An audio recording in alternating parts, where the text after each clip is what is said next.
Mysterious Benedict Society by Trenton Lee Stewart. Read by Rosemary Hungerford. Poison apples, poison worms.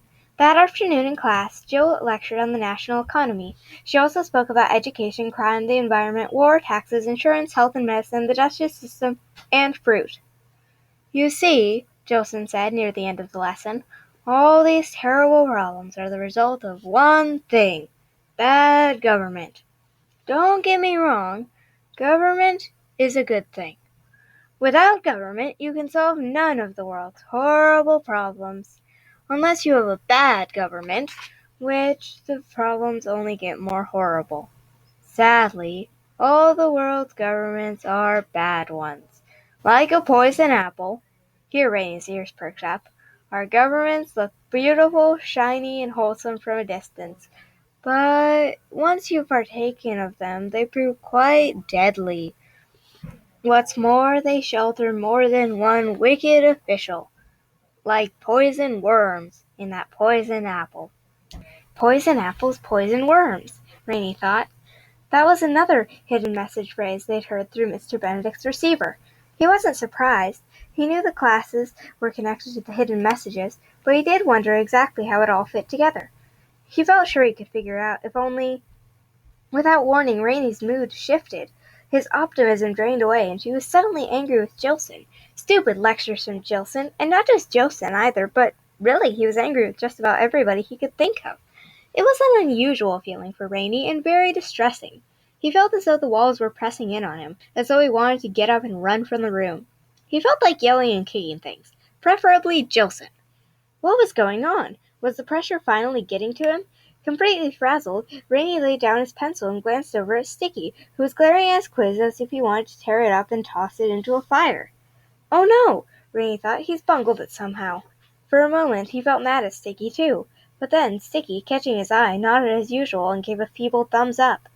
He wasn't the quiz then, and now Sticky was staring at Rainy with a concerned expression, which was how Rainy realized he was scowling himself. He looked over at Kate and Constance. Both had their heads in their hands and looked ready to scream. And yet none of the other students seemed affected in the least. So why would only the four of them... Martina's poisoned us, Rainy thought. He was immediately convinced of it. Martina had slipped something into their lunches. Perhaps she'd ordered the helpers to do it. All his anger now flowed in Martina's direction. When class was finally over, it took Rainy several seconds to realize why other students were getting up and leaving. Jilson was staring at him and his friends as if they were a bunch of lunatics. I said go, she barked, or do you want to stay here all day? The four of them bolted from their desks. They needed an emergency meeting. Most students were headed to the gym to play games before supper, and Mr. Curtin was not in his favorite spot. The plaza was deserted. The children crossed to the farthest corner, made sure no one was in earshot, and all began talking at once. Are you feeling what I'm feeling? Rainy asked. What's this all about? Kate said. So you feel it too? I think my head's gonna split open, Sticky said. My first thought was that Martina poisoned us, Rainy said. But poison? Kate said. No, I don't think so. This is all in my head. Rainy and Sticky agreed. It wasn't a physical problem exactly. It was something else. But then, what was it? The three of them began comparing their symptoms. Only Constance said nothing. She listened as the others talked about how irritable and angry they felt, as if they were engaged in a furious argument, and as they spoke, she seemed to be shrinking. It was Rainy who noticed this, that Constance, with a look of anxious bafflement, had begun to crouch down as if to protect herself from an attack. Constance, what is it? Rainy asked, his brow wrinkling with concern. What's wrong? That's all? Constance asked in a weak voice. You just feel kind of annoyed? Extremely annoyed, Kate said. Really, I've never felt so cranky in my life. You don't hear? Constance trailed off. She didn't have to finish. Rainy couldn't believe they hadn't thought of it right away. The experience must have rattled every bit of sense out of all of their heads. Hadn't Mr. Benedict specifically predicted this? Most of us will simply feel irritable and confused, Mr. Benedict said. Essentially the way we feel now whenever the television is on and the messages are being broadcast. Mr. Curtin's boosting the power, Rainy said gravely. And when Kate and Sticky looked at him, still not comprehending, he said, It's the hidden messages. Our minds are reacting to them. Sticky gasped. Kate slapped her forehead. Of course, the hidden messages had begun to transmit directly into their minds. No more need for television, radios, or anything else. All the other students were undisturbed because, just as Mr. Benedict had said, only minds with an unusually powerful love of truth noticed anything was happening. "So we can't avoid them any more?" Kate said. "Well, that's depressing." "I think there's more," Rainey said. He knelt behind Constance and put his hand on her shoulder, and Constance, for once, didn't complain. "There is more, isn't there, Constance?" Kate and Sticky looked from Rainey to Constance, who was nodding and hiding her face behind her hands. She actually seemed to be fighting back tears. All of their minds were resisting the hidden messages, but Constance, and only Constance, could hear the messenger's voice. "In rare cases with exceptionally sensitive minds," Mr. Benedict had said, and here was such a case, such a mind, Constance contraire. The development shocked them all, especially Constance, who was so disturbed by it she spent her evening with the head under her pillow. She was no better by the time Kate smuggled her into the boys' room for their meeting. "It might be useful, you know," Sticky whispered, trying to cheer her up. "A way to gauge Mr. Curtin's progress. On a really, really awful day, one of us might not be able to tell the difference between a normal bad move and a hidden message move. But if you can hear the actual voices, well then you're like our canary in a coal mine." "A canary in a coal mine?" Constance mumbled without looking up. Sticky failed to notice Rainey's warning look. "Oh yes, miners used to bring canaries with them to gauge oxygen levels in the mine. If the canary died, they knew that oxygen was running out and they'd better get out of there." "If the canary died?" Constance repeated. Sticky looked suddenly regretful. "That was perhaps an unfortunate comparison," Rainey said. "The point is you're important," Kate said. "Okay?" "I already knew that," Constance snapped. "I didn't need all this mumbo-jumbo in my head to tell me. And I definitely didn't need Martina Crow in there whispering it. She was the one doing the last message, in case you're wondering. I dislike her enough outside my head, must the inside it. In fact, I think I'll write an insulting poem about her. Although, come to think of it, Martina makes for a tricky rhyme." Rainey, Kate, and Sticky glanced at one another with cautious optimism. Constance seemed to be feeling a little better. They all were, actually. They had spent the evening adjusting to the hidden message broadcasts. There had been 3 more since Jilson's class, trying not to snarl at one another or smash their fists on desktops or slam drawers. Studying had been positively excruciating, like trying to read while someone bangs out an annoying tune on the piano, and with fingers on the wrong keys at that. But an hour had passed since the last broadcast, and the children's moods had improved, which helped them focus on the fact that their situation, unfortunately, had not. The thing to come was getting closer. Mr. Curtin was not broadcasting his messages at full power yet, otherwise all 4 of them would hear voices, not just Constance. But matters had obviously worsened, and the children had only just arrived on the island. Were they already too late? What should they do? "Coast is clear," Sticky said when he climbed onto the television and looked out the window. He took the flashlight from Kate. "What should I say?" Mr. Benedict will already know the messages are stronger, Rainey reflected. He and the others are surely feeling it too. Just tell him that Constance is hearing voices. He hadn't expected that. "Got it," Sticky said, turning to the window. "Constance hearing voices. Here goes." "But don't use her real name," Rainey warned. "Oh, right," Sticky said sheepishly. "Of course not." "Are you just trying to get me caught, George Washington?" Constance grumped. "Sorry," Sticky said, gritting his teeth as he always did when Constance used his full name.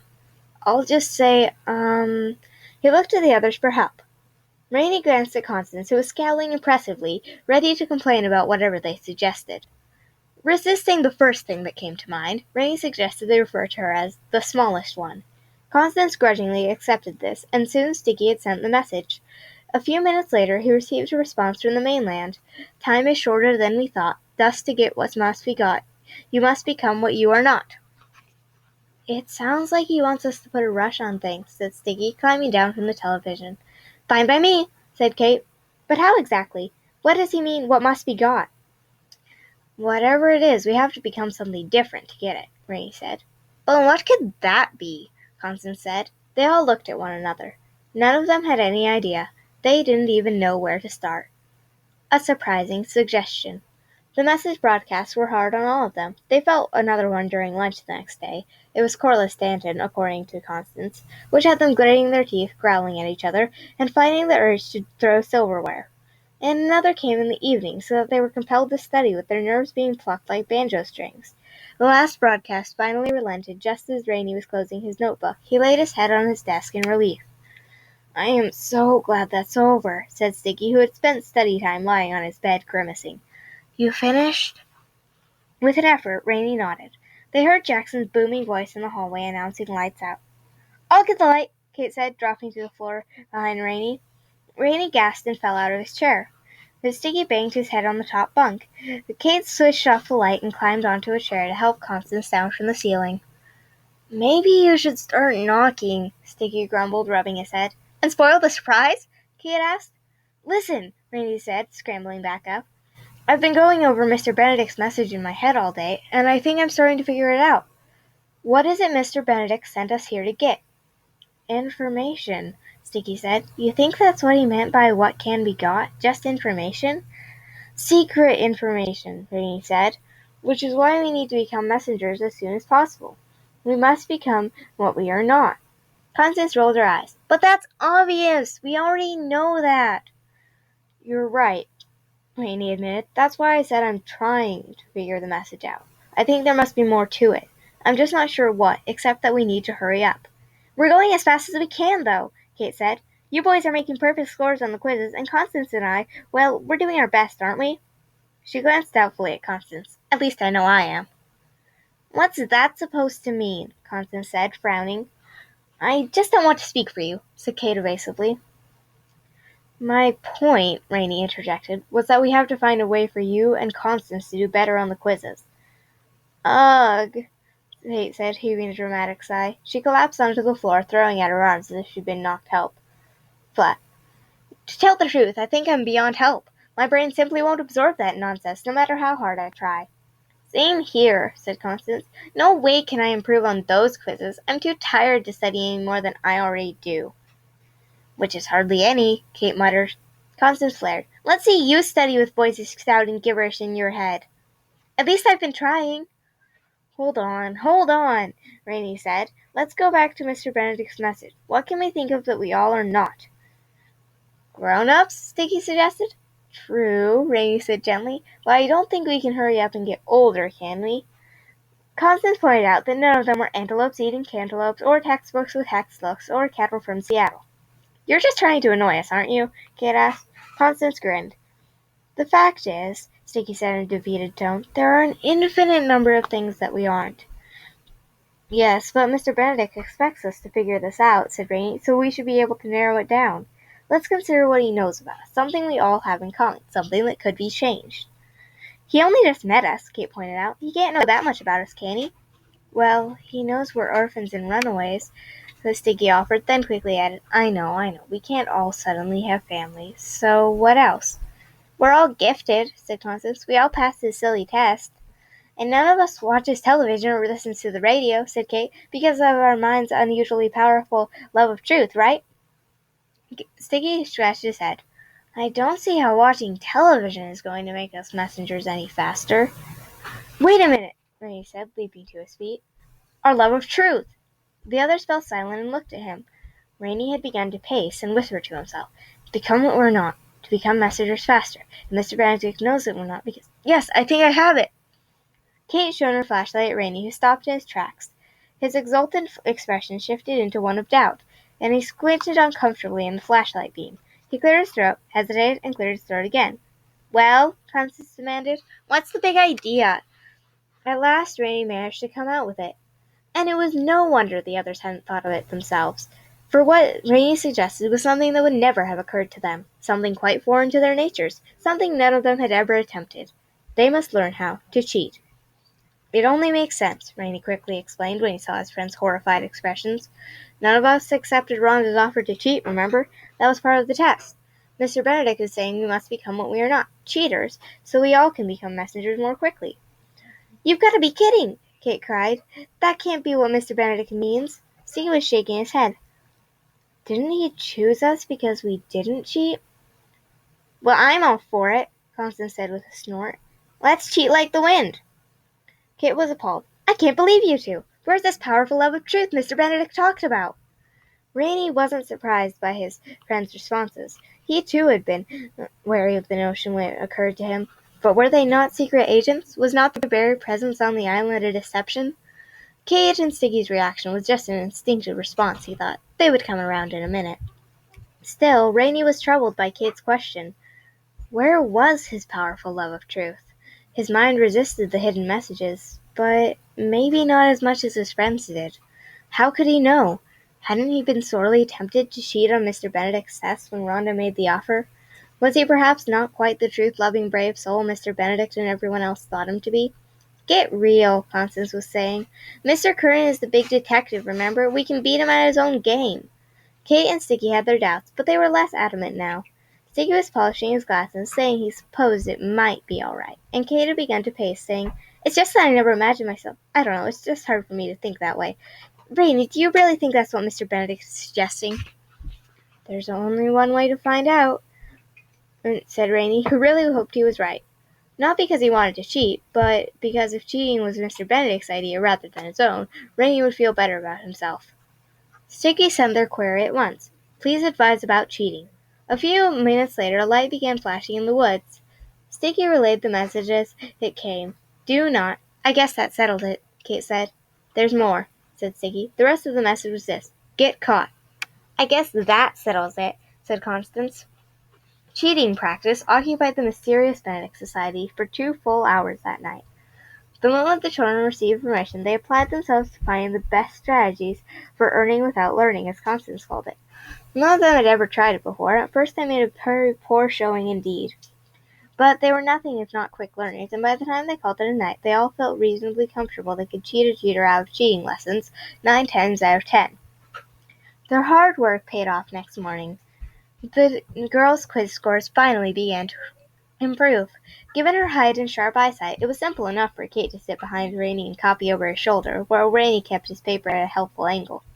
The greatest difficulty lay in watching out for witnesses, but Kate and Rainey were good at this, and their teamwork produced excellent results. In fact, they were so heartened by their success that not even the morning's hidden message broadcast dimmed their optimism. Sticky and Constance's cheating strategy was more complicated. Constance was too short to copy over her shoulder, and note-passing was much too risky, so at last Rainey had suggested Morse code.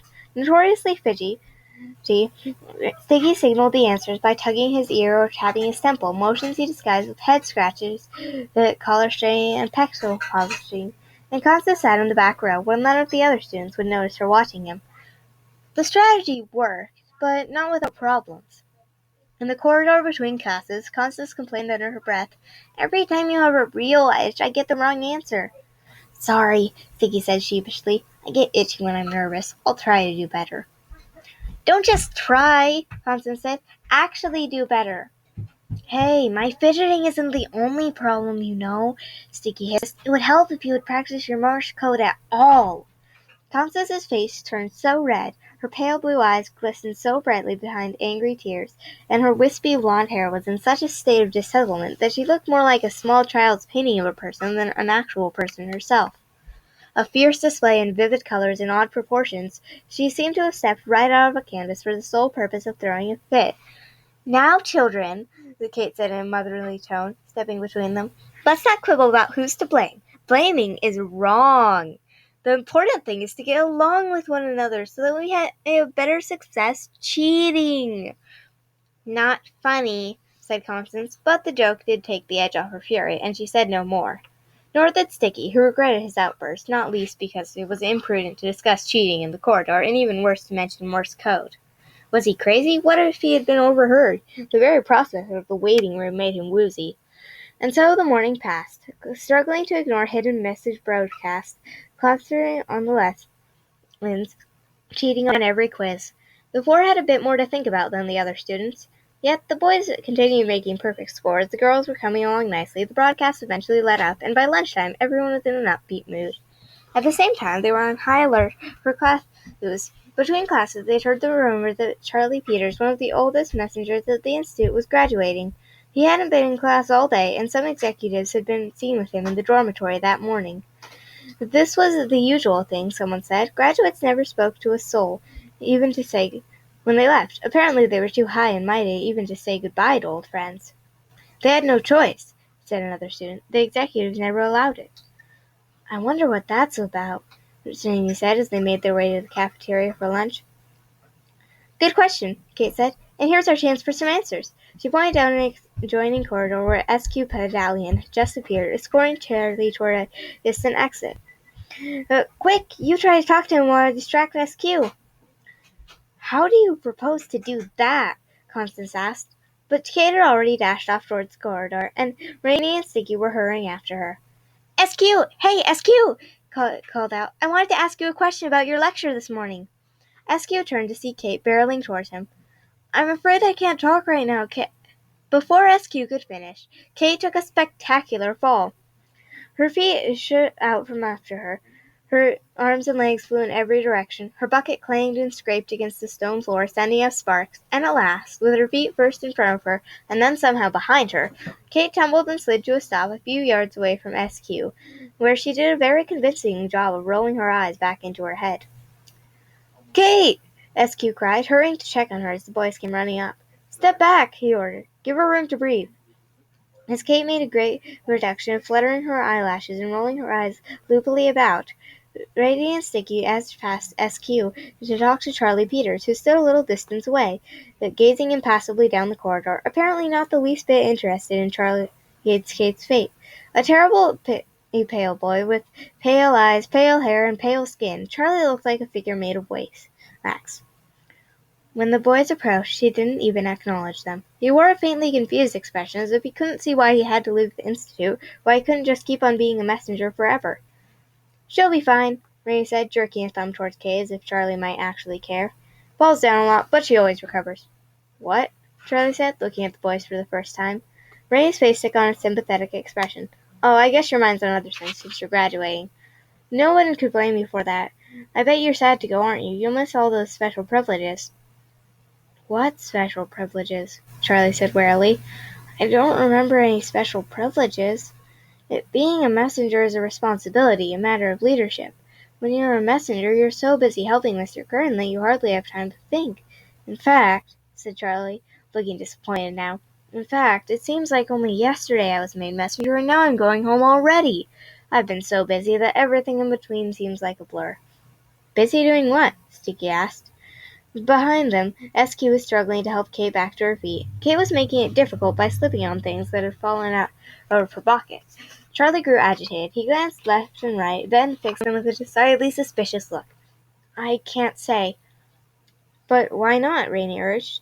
Did they threaten you? Can you tell us anything? Charlie shook his head doubtfully. He seemed to be considering, though, and the boys felt their hopes rise. Then he shook his head again, more vigorously this time. He seemed extremely distressed by their questioning. I can't say, he repeated. I really can't. Lucky to be alive, SQ was saying to Kate behind them. Then his voice sharpened. Hey, you boys get away from Charlie. Okay, bye, Charlie, Ray said quickly, and Sticky gave a playful salute. But Charlie only stared at them with a distraught expression, as if they'd done him some grievous wrong. Casting the boys a disapproving look, SQ took Charlie's arm and led him away towards the exit. Any luck? Asked Constance, who had finally come down the corridor and was standing there, conspicuously unhelpful, as Kate gathered her things. Rainey picked up Kate's slingshot and handed it to her. He isn't talking. He wouldn't say why. I did all that for nothing? Cried Kate, dismayed. I'm not sure, Rainey said. There's something curious about what Charlie said. He frowned. I'm going to have to think about it. Anyway, Kate, don't tell us you didn't enjoy doing that, Sticky said. That's true, I did, Kate admitted with an impish grin. How did it look? Like you fell out of an airplane, Rainey said as they started toward the cafeteria again. Really? Kate gazed at him with shining eyes. She was deeply touched.